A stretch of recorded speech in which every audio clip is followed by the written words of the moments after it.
Hello，大家好啊！又喺我份介紹美食嘅時候啦。今日去邊啊？黃大仙啦，又係點解啊？哇！呢排天氣真係好熱啊，熱得太緊要啦。本應呢，我哋都想等下午茶去食大自然素食，諗住有半價啦。當然等唔到啦，因為依家呢都仲係1點鐘，等得嚟呢，我諗我中咗暑啦已經。食香菇糯米飯。咁我哋去邊呢？ D1 出口燕純餐。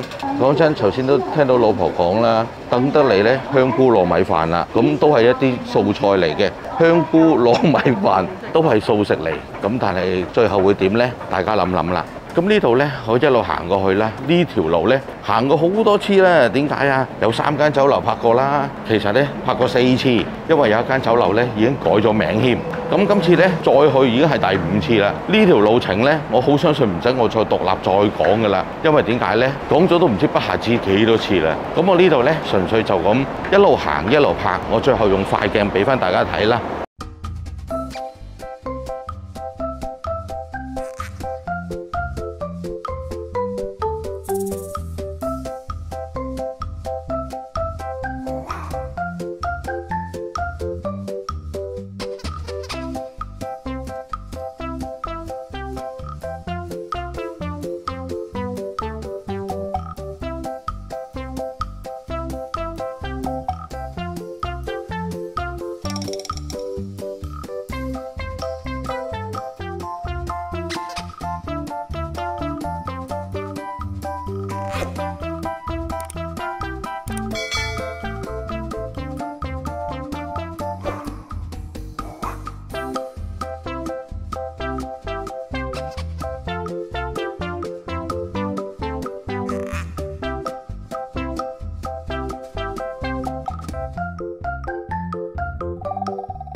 話咁快入咗嚟啦，大自然素食，話咁快就到啦，行咗大約4分鐘左右啦。但係出邊呢，真係好熱好辛苦，我都唔講住啦，行多幾步就到啦，入去坐低再講啦。今日決定食下齋啦，試下再係好耐冇嚟嘅素食啦。入到去坐低再同大家慢慢傾，就係呢度啦，坐低再講啦，大自然素食。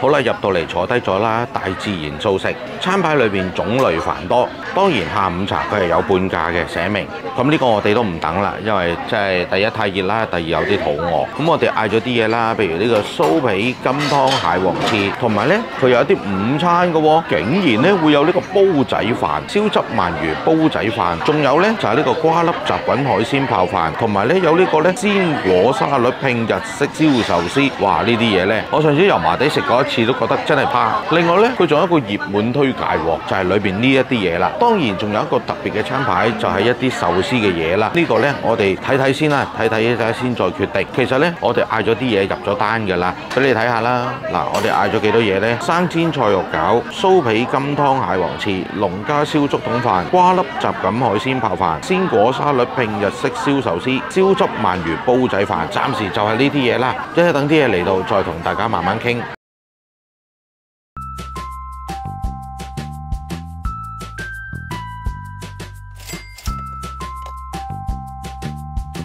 想介紹下呢種例湯。點解我講例湯呢？佢係跟大自然素食午市快餐其中選一項呢，咁就會奉送例湯噶啦。今日嘅例湯呢，估唔到係用中上嘅。點解我話用中上呢？佢真係好似一個平時我哋加幾十蚊飲一盅燉湯一樣。個容量呢，起碼最少都有成350至400毫升噶啦。同埋今日嘅湯呢，非常之欣賞，係我最中意飲嘅蓮藕湯啊！而蓮藕嘅味呢，唔係咁寡，唔係咁單調嘅，佢落咗花生同埋赤小豆，仲有紅蘿蔔嘅，飲起上嚟呢，嗰個味道又幾特別喎，真係好似加咗肉味。以前我都有啲朋友呢係中意煲啲齋嘅湯。咩叫齋湯呢？佢話你飲落去呢唔似齋嘅，好似肉味，佢就落咗腰果。今次呢就落咗蓮藕同埋花生，都同腰果嗰啲味道呢一模一樣。飲落去呢，唔係覺得好多草青味啊，或者好寡嘅味啦。佢今次呢真係好似有肉味咁樣，甜甜地、鹹鹹地，好易入口。最緊要呢係夠熱辣辣，拎到上台嘅時候亦都係煙bombom嘅，非常之欣賞，好好飲。可想而知，一望落個鐘呢，知我飲咗接近2/2啦，係幾好飲呢？老公頭先都飲咗1-2啖㗎，好冇飲啊？好好飲喎，啲味好出啦，蓮藕味啊、花生味啊都好出，所以呢個湯呢，基本上又清又甜又好味。佢最健康呢，就係再要落埋赤小豆，真係一流。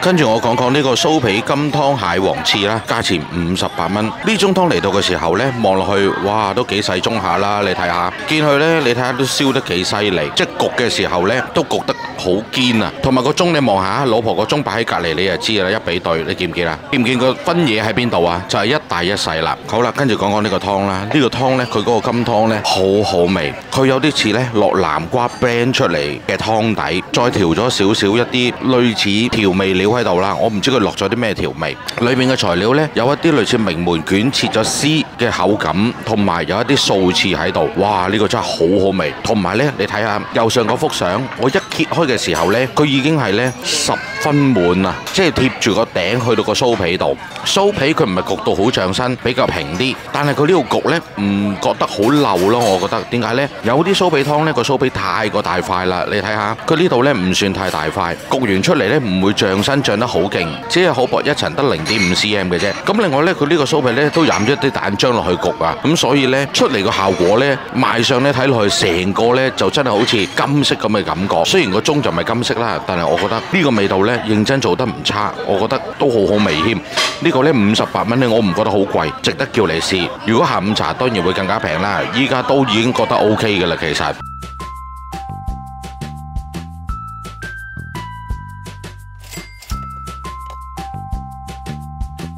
呢碗係瓜粒雜錦海鮮泡飯，係屬於午市快餐其中之一項，價錢56蚊。拎到上台嘅時候呢，個份量我都相當滿意喎。佢比起酒樓食到嘅皮蛋瘦肉粥嗰個湯碗呢，更加容量多啊。同埋呢，佢都裝到起碼有7至8分滿嘅，裏邊嘅材料呢，非常之豐富。話明瓜粒呢，其實佢都擺咗真正嘅冬瓜粒喺裏邊嘅。另外其他嘅材料呢，都大部分用麵筋整嘅。不過調味方面真係好出色，咬落去呢有彈口嘅感覺，同埋呢調夠嘅味道呢都幾逼真啊！點解我咁講呢？佢有所謂嘅魷魚圈、魚蛋，同埋好似石斑肉切成一條條條狀嗰種。最特別呢就係有蝦仁啊！蝦仁方面呢，一咬落去呢啲鮮蝦味呢真係飆出嚟嘅。另外嗰啲戒咗花嘅魷魚呢都好逼真啊！食落去呢真係有鮮味嘅。再要加埋佢配合咗草菇同埋糖芹呢，仲要個湯底呢都俾得幾多，同埋調教嘅味道都好鮮，夠晒熱，食起上嚟呢真係好欣賞。最欣賞呢，除咗啲材料之外呢，就係個飯底啦。個飯底呢浸咗熱湯好耐噶啦，而家咬落去呢都唔係腍到變咗一劈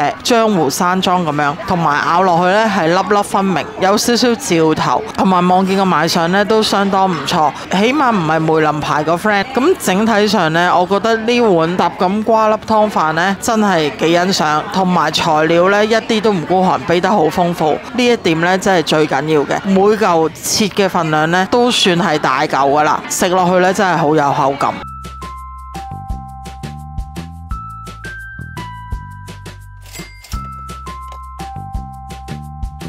呢個呢係快餐裏邊嘅鮮果沙律拼日式燒壽司，價錢56蚊。哇！呢個嚟到呢，其實我感官上就覺得，咦，好似麻麻咁樣，咁樣一撇嘢擺喺度，浸啲紫菜上面。當然個沙律就真係好吸引啦，唔使講噶啦。佢有蘋果啊、木瓜啊、沙律菜等等啦。講咗呢個燒壽司先，呢個燒壽司呢，你又估唔到啊！真係我都俾佢真係一個突啊，叫做點解咁講呢？第一，佢有塊紫菜就墊底嘅，佢每一嚿呢都已經切開晒噶啦。整開俾大家睇下，佢有啲好似呢芝士咁嘅感覺，但係話俾你知唔係芝士嚟嘅，係咩啊？係一啲沙律醬，然之後擠咗上面，再用火燒，哇！個甜味真係好好食。再加上呢，佢有個紫菜墊底啦，紫菜唔係受潮喎，濕晒嗰隻嘅喎，係脆身嘅。再加上一啲碎紫菜喺面啊，哇！呢個真係話俾你知又香又好食，同埋面頭呢，有啲齋嘅肉鬆啦，同埋有啲芝麻滲喺面，所以令佢呢更加香。好啦，另外講講個沙律嗰方面啦，沙律菜嚟講呢，佢就會切開細細條咁樣樣，再落咗呢啲唔係胡麻醬，係千島醬嚟嘅。當然沙律菜都好新鮮，但係呢，沙律醬我就覺得比較少啦。你睇下得個3兩滴，我根本就食唔到有沙律醬嘅味道喺度，純粹食到啲菜嘅味道。蘋果好爽身，呢個沙律醬呢就多啦。你睇下啲蘋果幾多醬沾咗喺度，呢個蘋果呢我都好中意食。另外木瓜呢方面就由老婆講啦，因為呢佢先有食到呢個木瓜，我就冇食到啦。哇！木瓜唔使講啦，一望就知道係夏威夷極之好味嘅木瓜啦，又腍又濃味。老公呢就好怕食木瓜嘅，因為呢佢都見到我間唔中呢都中意買木瓜嚟食嘅，或者煲冰糖雪耳木瓜糖水，再加埋南北杏，好似人哋呢平時一個個燉盅咁樣燉出嚟。不過多數都係我 KO 晒噶啦，一個人佢淨係幫我會食少少雪耳嘅啫。今次呢，食到呢一個木瓜又腍又甜又滑又濃味，真係非常之享受啊！咁另外補充一句啦，呢個餐呢都係有個例湯送嘅，例湯一模一樣噶啦，老婆之前講咗，咁所以就唔再特別多講啦。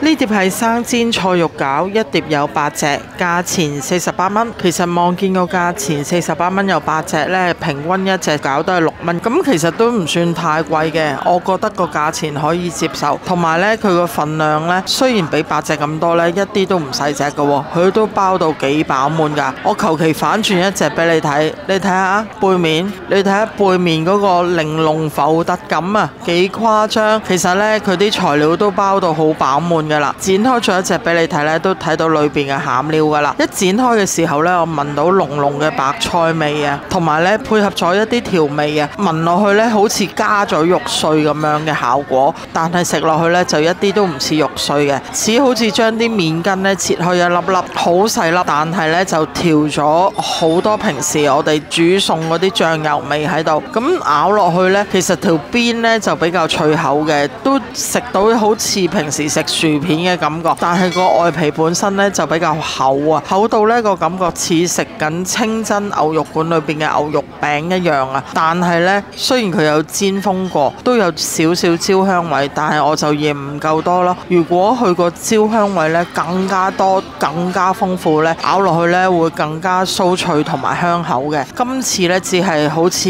蜻蜓點水咁得啲咁多脆口，呢一樣嘢呢，我就冇咁滿意。同埋呢，如果佢選擇擺喺餡裏邊嗰啲唔係白菜，係韭菜呢，咁我就會更加欣賞啦。可能韭菜呢未必係食素咁合適嘅材料啦，因為佢都係嗰啲味辛啊、味濃嗰種蔬菜嚟嘅，有少少呢就唔係咁匹配。咁但係呢，個人口感呢，覺得如果佢落韭菜呢，又真係相當唔錯，比較突出嘅鮮味。最後尾呢，佢都俾咗碟黑醋，咁其實黑醋嘅份量佢都俾得好多，個碟嘅大細呢，夠可以擺完整一隻餃子落去呢，任你點幾多都唔嬲。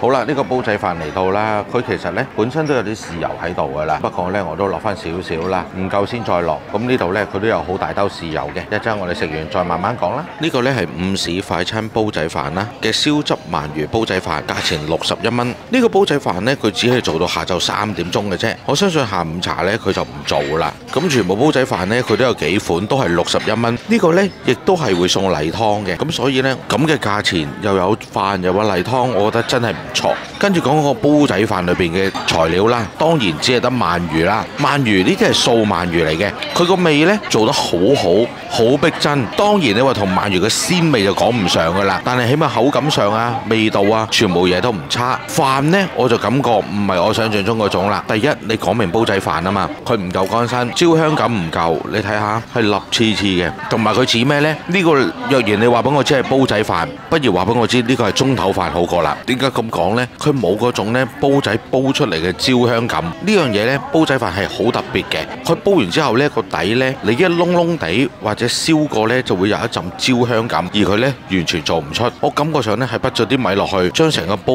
擺落去焗出嚟嘅啫，就唔似係煲出嚟。咁但係你話咁大煲飯嚟講呢，你問我午餐嚟講呢，一定夠飽噶啦。豉油嗰方面呢，佢本身都落咗少少，咁個味道呢，亦都唔算話太鹹，甜度呢，亦都啱啱好。佢亦都擸咗2條菜啦，2條菜冇特別嘅啦，普普通通。咁但係呢煲嘢61蚊，擸埋個湯係抵食嘅。因為晏晝如果當一個午餐呢，一定夠飽，因為呢度呢，最少有2-3碗飯嘅，咁所以真係唔算話差咯。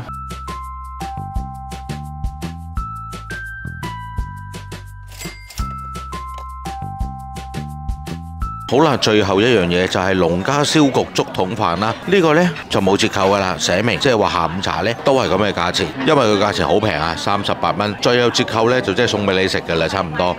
呢個竹筒糯米飯嚟到嘅時候呢，佢其實揾咗錫紙包住個尾啦。點解會包住個尾呢？因為個尾呢就係塞嗰啲糯米同埋啲料落去噶啦。咁呢個竹筒嚟嘅時候呢，佢係應該整好咗先破開咗。咁我呢嚟到又將佢搣開咗，所以你見到呢，你見唔見有2條絲喺度啊？佢仲係黐實㗎，唔係話破開咗再用嗰啲。我好相信呢條竹筒呢，用完一次呢，佢唔再用㗎啦。因為如果咁樣做法呢，係冇可能將呢一塊嘢呢黐翻落去嘅。第二啲嘢就可能得啦，菠蘿炒飯呢，大家都知㗎啦，我都唔想講啦喺度，因為有啲嘢呢講得太白又唔係咁好。咁呢個竹筒飯呢，其實個感覺呢似咩呢？就係似荷葉飯啊！佢完全呢可以做到荷葉飯個感覺。當然荷葉飯嘅料呢就會有啲肉喺度啦，呢一度呢就冇啦。呢度擺啲咩落去呢？呢度呢就係有粟米啦、紅蘿蔔啦、脆肉瓜啦，同埋呢落咗啲調味落去啦。仲有乜嘢啊？我唔中意食嘅芋頭啊！你睇下。咁所以呢個竹筒飯嚟講呢，38蚊嚟講，我都覺得做得唔錯嘅。同埋呢個軟糯度或者嗰個濕潤度呢，我都覺得唔差。咁所以呢，我覺得呢個幾好食。38蚊嚟講唔算貴，因為講真嗰句啊，咁多材料咁多功夫要整，收你38蚊，呢個都算係認真唔錯噶啦。好啦，嚟個美人照鏡啦，啲嘢都食晒啦，唔係食晒，其實呢係我包起咗一盒仔嘅。點解呢？因為今晚我同啲親戚食飯啦，咁我都唔會嘥咁多時間喺呢度啦，我仲要翻屋企剪片啊，整下啲嘢啊，換件衫，沖個涼，咁我又再行噶啦。跟住就講嗰個最後總食評啦。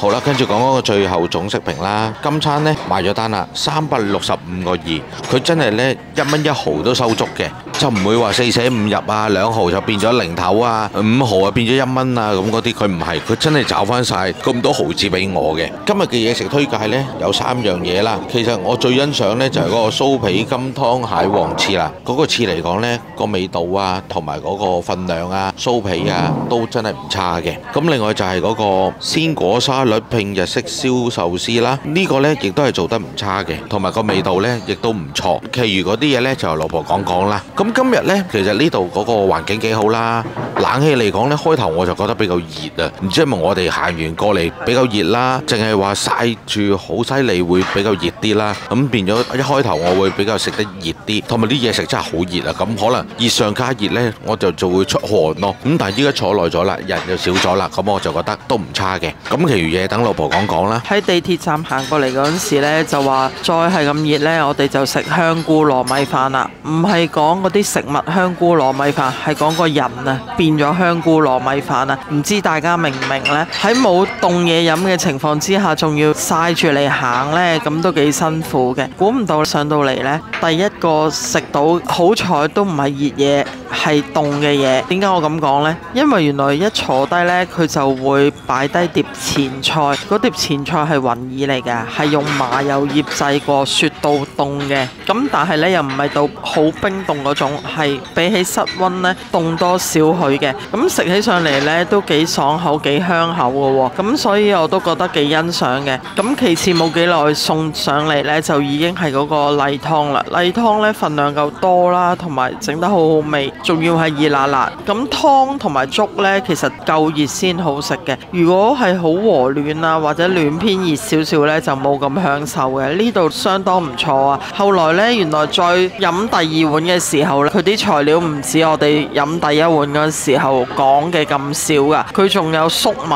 嘅。老公呢，哇，雜聲食咗2嚿粟米啊，係咪啊？係啊，真係唔錯喎，就好似屋企煲嗰啲青紅蘿蔔粟米湯咁樣啦。你聽到啦，青紅蘿蔔都好驚嘅，咁我哋都免得個都唔講啦，大家明就算啦。咁另外呢，佢跟住送上嚟嗰個瓜粒湯飯又真係幾唔錯喎。其實呢，佢麵筋嗰方面呢係有好多款嘅，有啲呢就整到好似魚蛋啦，有啲係整到好似石斑塊啦，有啲呢就整到好似蝦仁咁樣啦，有啲呢都整到好似鮮魷咁樣啦。咁我覺得呢，樣樣口感同埋味道呢，佢都調配得唔錯喎，同埋賞心悅目啦。整完出嚟嘅效果呢，真係幾類近嗰種食物嘅，同埋真真正正呢，佢有草菇啦、冬瓜啦、糖芹啦，諸如此類。咁個湯底又幾好飲，同埋湯嘅份量都比較多。咁另外米飯嗰方面呢，佢都俾得幾多㗎，同埋粒粒分明呢一樣嘢呢，都做得幾好，同埋飲起上嚟呢，係夠熱辣辣嘅，所以呢，覺得都幾好味。食完咁多食物之後呢，都唔會覺得條脷好鹹好鹹嗰種感覺。咁我覺得喺食齋菜嘅地方呢，食到啲類近好似平時去酒樓啊或者去酒家食嘅小菜嘅地方呢，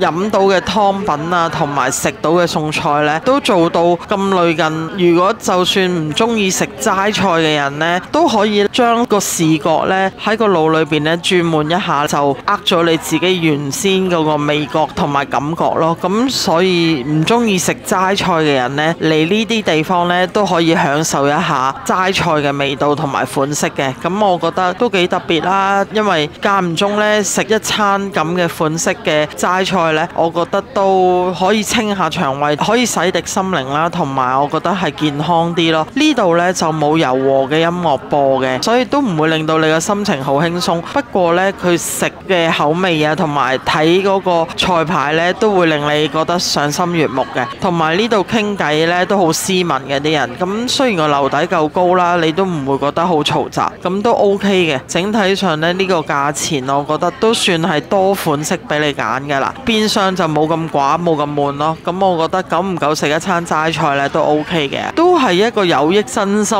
靈嘅健康嘅一種表現嚟嘅。咁我今日講嘅呢就係咁多啦。好啦，你問我邊度好食啲呢？我感覺上啊，到呢一刻腦海裏邊都係油麻地嗰度好食好多嘅。始終嗰間營素食呢，所有嘢食呢，我食完之後樣樣我都覺得好食。其實營素食嗰度啲嘢食呢，到呢一刻我仲覺得樣樣嘢我好掛住，仲想去食。而呢一度呢，50-50啦，有啲嘢好，有啲嘢比較冇咁好，感覺上就會比較差少少呢。有啲嘢好似煲仔飯咁舉例啦，冇焦香感我就覺得麻麻啦。講翻啦，一入嚟嘅服務呢，我覺得就比較冇咁好啦。點解呢？其實佢一嚟到都有好多台嘅，都唔係話淨係得啲單人台啦。佢係要我哋就坐單人台，我跟住就同佢講，我話我哋叫到幾多嘢食㗎喎，隨時會咁樣。咁佢跟住都好似好唔滿意咁樣，即係個面口呢唔係咁好啊。咁另外啲伙計就幾好啦，伙計就會話，佢可能唔知你哋叫乜嘢啊，乜乜乜乜。